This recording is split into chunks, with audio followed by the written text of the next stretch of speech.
Hello and welcome to MT3. We are once again, I'm going to be dealing with some topics in vector spaces. Now, this is not so much a lecture on its own, it's more of a correction or enhancement of what I showed you of the lecture on the inner product. And I'd also like to spend a little bit more time on index notation, as this can be a little difficult when you encounter this for the first time. Okay, so let's go over this a little quickly now. We defined, by the way, we are in Riley, Hobson and Bence 8.1.2. So you have the text with you, you will be able to follow what's going on here. Now, we began by defining the inner product, and remember we're using the bracket notation from Dirac. So let's put that there. And you'll see this notation used in your quantum modules, so it's kind of a nice way to get familiar with it. We define the inner product, which is the analog of the dot product, which is what you know about, and this you could think of this as a generalization. And all that we required were two axioms: that the inner product should satisfy there's a complex conjugate there, should satisfy these two axioms. So the inner product of A with B is equal to the inner product of B with A complex conjugated. And the second axiom was this one which if we had two scalars, lambda and gamma, then the inner product of A with the sum lambda times B plus gamma times C is equal to the sum lambda times the inner product of A with B plus gamma times the inner product of A with C.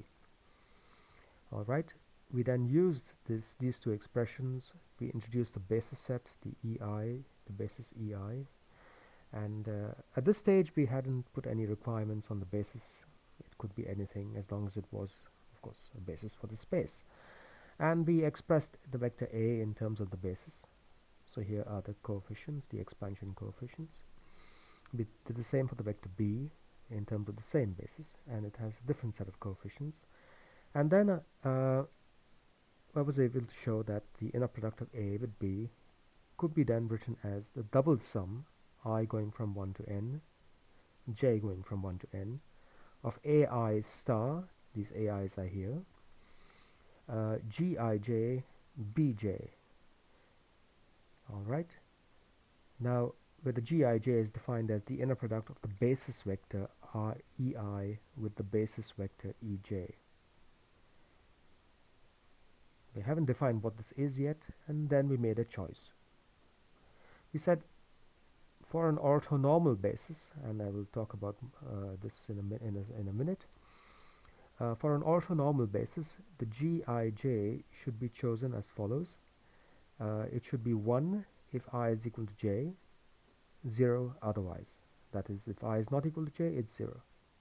And now there's a short, we encounter this kind of an object so often that it has a name. It's called a Kronecker Delta, and it's written like this. This is the Greek delta, ij. So delta ij is 1 if I is equal to j, and it's 0 otherwise. Now, just looking ahead, if you wrote this is a 2-index object, and if you remember your matrices, this is a matrix. And this is the matrix which has 1s on the diagonal, that's when I is equal to j, and 0s everywhere else. I'll tell you more about this when we actually encounter matrices, but it's a diagonal matrix with 1s on the diagonal. Now, what I was able to show then, and I admit rather quickly, so I'll go over this soon again, that with this choice of gij, the inner product of A with B is written simply as the single sum I going from 1 to n of ai star bi. And this is the analog of the dot product. If you write the dot product in its without you can write a dot product, and I asked you to do this for two-dimensional case as the sum I going from 1 to n ai bi. And you can see that the only difference here is that the ai here, that is the vector in the bra side on the left hand side, it gets complex conjugated. Those components get complex conjugated. Alright, so that's our definition of the inner product, and it's quite an important definition, so you need to understand how to use it and how to derive it. Now let's have a look at this idea of an orthonormal basis. Remember, Gij is written as the inner product of the vector Ei, basis vector Ei, with the basis vector Ej. And this is written in terms of this Kronecker Delta function. Yeah, so this is the thing we introduced over here,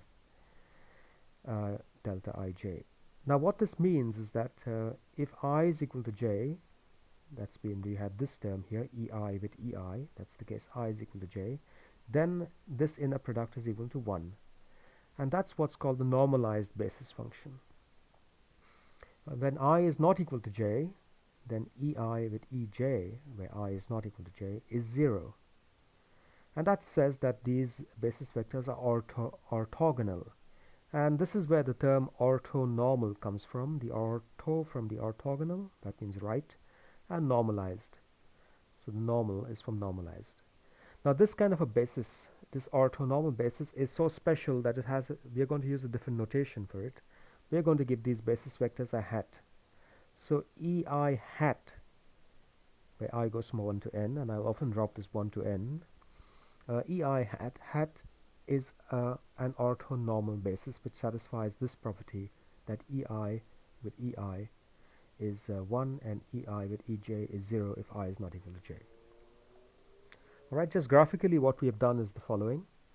Any normal basis in this two-dimensional space could look like this.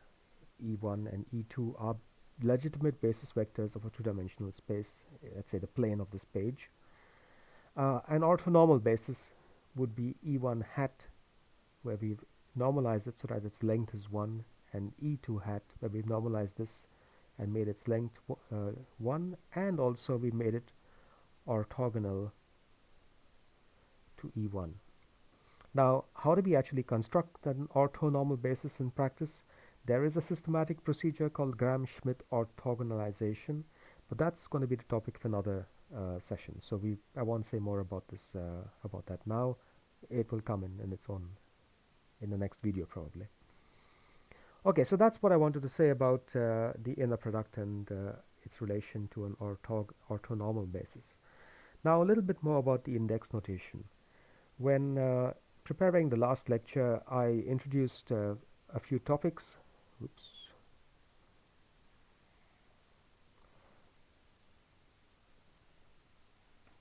I introduced the idea of a dummy index. I didn't mention this, but we also have something called a change of variables, but a change of just it's in relation to a dummy index. And we encountered, when we tried to work off this expression for the inner product, this one here, we had to use double sums. And now the first time you encounter these topics, it might be a little confusing, so let's spend a little more time here on. Let's start with the first thing, dummy indices. So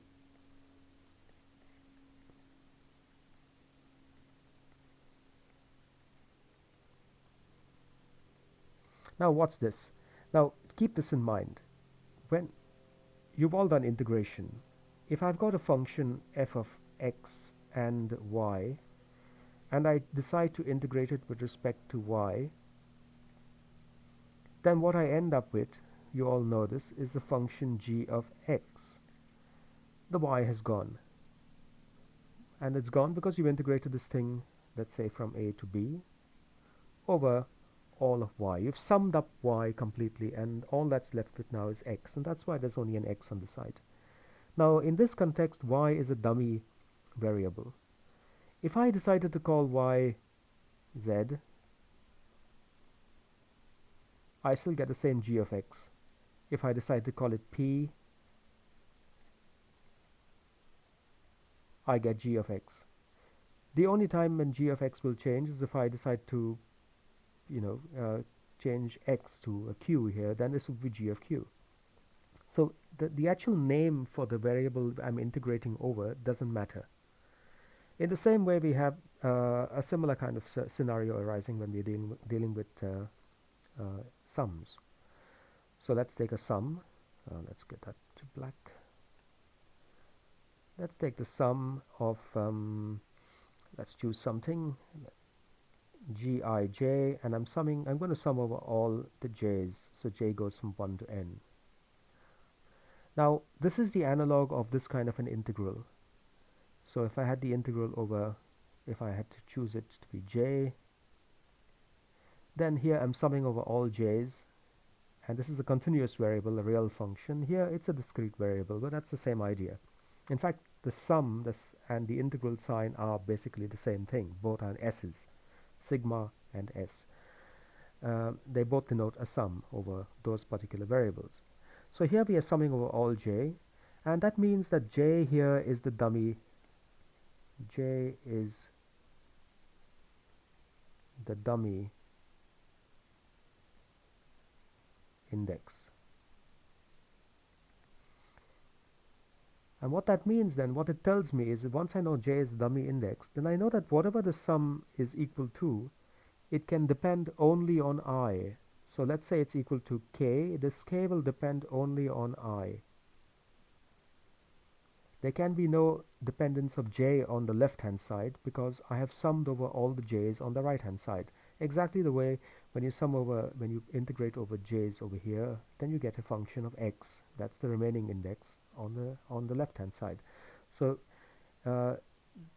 we must have only an I here, and we cannot have k being independent of I because there's an I on the right hand side. Whenever you have expressions with indices here, you've got to make sure that if you're summing over one of the indices on one side, then it's gone, and then whatever index is remaining, it must appear on the other side. So we must have an I there.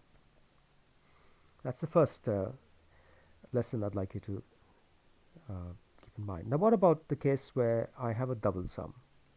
I goes from 1 to n, j goes from 1, let's put that 1 to n, gij. Now I am summing over both I and j, so both of them are dummy indices, and what's remaining on this side can only depend on, well, it can't depend on anything. Both I and j are gone, so whatever remains on this side now is going to be a constant which is independent of the indices I and j. In our language, it's going to be a scalar. It's not a vector, it's not a matrix, it's a scalar. It doesn't have any index associated with it. Okay? Let's do another example. What if we have a gij and a kjl? Now we'll encounter these kinds of expressions repeatedly when we deal with matrices, but let's have a look at one of these here. Let's say initially I'm summing over just j. Now what can the result depend on? Well, if I'm summing over j, j is dummy, so these two j's get summed over, and they get summed over.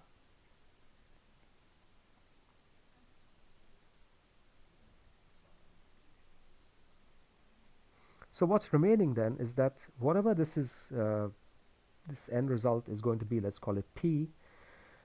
P will depend on the remaining variables, which are not dummies, the I and the L. There you have it. Now, because j is dummy, I can call it whatever I want, and this is what I mean by a change of variables. I can decide to call j, let's say, m. M goes from 1 to n. G, I, M, K, M, L. If I decide, so here I have taken my j and have called it an m. It doesn't change the expression. It doesn't change the expression because j is a dummy index. It's being summed over completely. So I can call it whatever I want. As long as I can't call it an I. Why not? Because I is not summed over, and I will conflict with the I variable. And likewise, I can't call it an L because L is not being summed over. So I mustn't change the variable to an I or an L. It mustn't conflict with the other variables, the other indices. Otherwise, you can call it whatever you want. All right. Now, what I cannot do is I cannot change any of the non-dummy indices. So I can't change the I to an M because I is not summed over. That is, I is not dummy, so I is not a dummy index, so I cannot change the I itself. Now what I can do is if I change the I on both sides, then of course it's possible, but I can't change the I on one side only. Now what about nested sums? Okay, so let's go on a new page here. In this expression here, if you recall what we did, we introduced the expansions for A. So we had an I is 1 to N. Actually, let's call it a J. That's fine. AI, E. I'm going to use an orthonormal basis just to give us some exposure to it. So that's the E hat I. So that's the bra side. That's the expansion for A. And then on the ket side,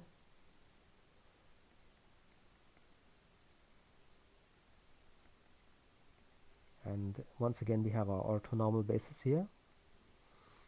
Now when dealing with a double sum like this, one of the first thing you have to keep in mind is you can't use the same variables on the two sides. Why not? Because what this sum says, I'm summing over I. Well, what about the i's over here then? If am I summing over both the i's? And you know that this is not right, because this is an independent sum from this one, and if it's an independent sum, choose another variable. Alright, so we've got an I sum here, and then we have a J sum here. So far so good. Now the next thing we did was to use the properties of the inner product, and the property we're using is now axiom 2. Just to remind you, axiom 2 says that if you've got scalar multiples of vectors, then you can pull those scalars out, and if those scalars are in the ket side, they come out without any complex conjugation. But, and this is an exercise I'd asked you to do, and it's explained in Riley, Hobson and Bence too, if these scalars happen to be in the bra side, then they will be complex conjugated when you pull them out. What I mean is the following. Let me write it down here. So if we've got something like this, lambda A plus gamma B inner product with C, then these scalars, lambda and gamma, because they are in the bra side, they will come out with a complex conjugation.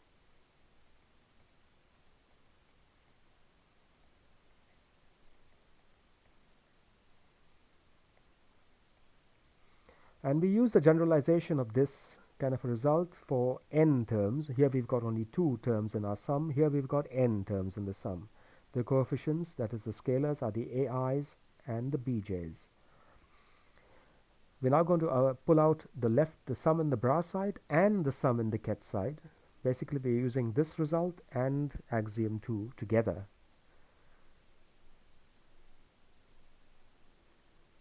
I is 1 to n, and then we have the sum over j, 1 to n.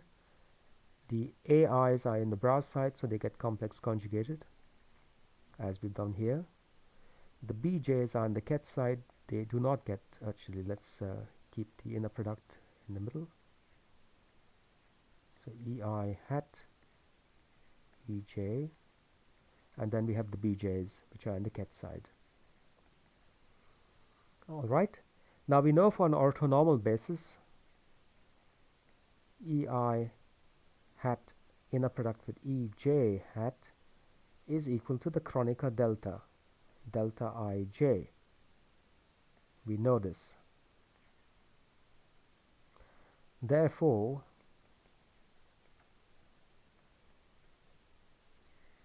this continues here. What we have is the double sum I going from 1 to n, the sum j going from 1 to n, AI star delta ij bj. Now I'm going to introduce you to another idea. First, let's explain what this delta ij does without this idea, and then we'll use the idea. We know that delta ij is going to be okay, so let me change my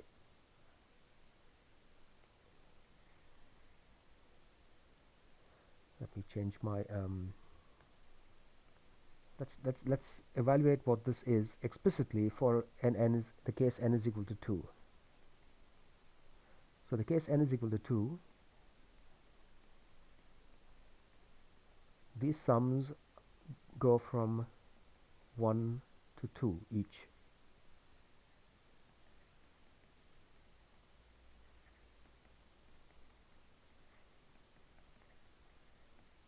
Alright, let's write this down explicitly. So we're going to have an A1 star delta 1 1 B1 plus A1 star delta 1 2 B2 plus A2 star delta 2 1 B1 plus A2 star delta 2 2 B2. Now we know that delta 1 1 is equal to 1, and that's also equal to delta 2 2 because the indices are the same, and delta 1 2 is equal to 0, which is also equal to delta 2 1. So this is 0, this is 0, and this is equal to 1, and this is equal to 1. Therefore this whole thing is going to be equal to A1 star B1 plus 0 plus 0 plus A2 star B2. Now that's exactly what this expression says. Is that effectively we have only one sum and we have terms of the form AI star BI. And that's what we've got here. A1 star B1 plus A2 star B2. Okay, that's great. So that's whenever I find index, I mean, this is a suggestion for you. This is how I learned my own index stuff. If you're getting stuck with the algebra, then take a simple case, understand what's happening, and then go back to the more general case. So now let's go back to the general case, where each time I make a new page, this takes me back to the first page, which is a bit annoying. Now let's try and evaluate this general case over here. Let's see what's going to happen. If I choose I to be a particular value, then unless j is equal to I will get a 0 from the delta ij. The only time when j will, the sum over j will contribute something non-zero is when j is equal to I. And what that means is that the delta ij has effectively collapsed this second sum, or equivalently the first sum. It's collapsed one of the sums, it's taken it away, and it's forcing the indices to be the same. So the delta, whenever you use delta ij, here's what I do. 1 force, so the effect of delta ij, force I is, can't really read my handwriting, force I equal to j, and the second thing it does, remove one sum. And we remove one sum because the delta ij makes one of the sums unneeded. I mean, it's only one of the indices which becomes free. The other one is now constrained to be equal to the first index. So here what we could do then is to say,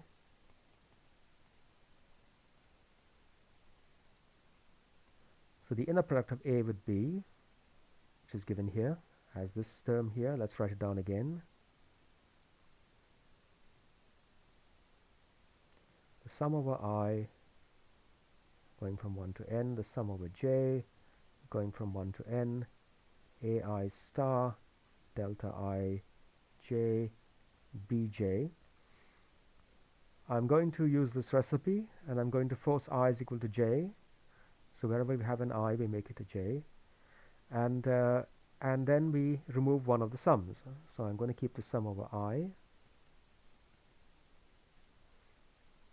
ai star delta I, and wherever there's a j, make it an I, and b I. Okay. Now delta I is 1, because the delta function is 1 if the two indices are the same. So this is simply equal to the sum I goes from 1 to n ai star bi, since delta I is equal to 1. Now what I could have also done, by the way, I'll change my color here, is to set I is equal to j and keep the sum over j.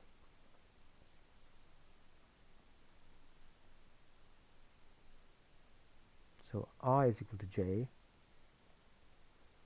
delta jj bj, and delta jj is 1, so this would then be the sum j goes from 1 to n aj star bj. These two are the same, and you should see that they're the same because I is a dummy index here. I'm summing over it. So whether I call the I j or k or l or m, it's the same thing. And basically this is to be expected then. These two expressions are equivalent. And this is one way of how we handle dummy sums. Now there's a quiz on index notation and dummy sums, so I'd like you to, you'll encounter these questions on how do we handle these things in that quiz, and you can then test yourself to see how well you've understood it. Yeah, so I think I'll stop here. Thanks for listening.